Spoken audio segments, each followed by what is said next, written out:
Dans ma tête, des pensées contradictoires fusent. Comment réduire, comment aimer sans réduire mon cœur en miettes? Comment aimer sans que la déception m'use? Toi aussi, tu ressens ce même dilemme? Suivre sa raison ou sa passion? Se blinder ou oser aimer de façon suprême?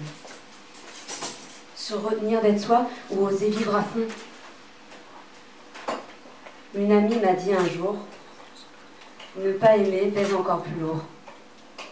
Alors j'ose l'aventure d'être vrai et de m'accepter avec tous mes traits. J'ai longtemps cherché à être heureuse par moi-même. J'essayais de trouver des stratagèmes pour qu'on m'aime. Je mendiais pour l'amour, sans gain, sans haine. Je masquais mon sentiment de vide, enveloppé dans une gaine.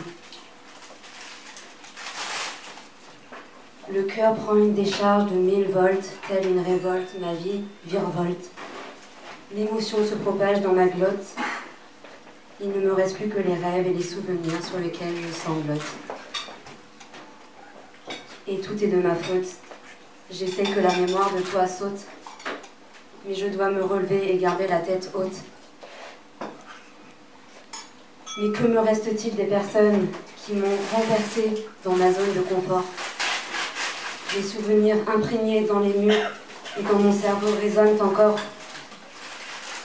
Que dois-je apprendre des expériences quand j'ai tout donné et que cela a échoué malgré tout? Comment lâcher prise en transformant ma souffrance en bijoux? Je vais vous avouer un immense secret. Sur les crêtes, à l'aide de mon piolet, j'essayais tant bien que mal de me cramponner au verglas, tandis que j'avais la souffrance, la sensation que tout m'échappait et que tout s'envolait en éclats. J'ai invité la nostalgie à s'installer auprès de moi. Elle est chaleureuse et dans un élan de tendresse, elle m'a chuchoté avec sagesse. Mais à quoi tu pensais? Tu t'obstines à obtenir de l'amour, mais tu t'y prends en sens inverse. Plutôt que de redoubler d'efforts pour qu'on comble le vide en toi, essaye de le combler par toi-même. Accepte que l'émotion te traverse, inverse et renverse la situation. Personne ne peut te sauver. Personne ne peut t'aimer à ta place. Il faut accepter de voir la situation en face, d'être reconnaissante de t'avoir rencontré, de te dire au revoir et de te pardonner.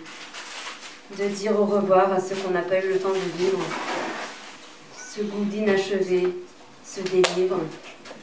Je jette l'amertume qui finit ravalée par l'écume et je m'envole, légère comme une plume.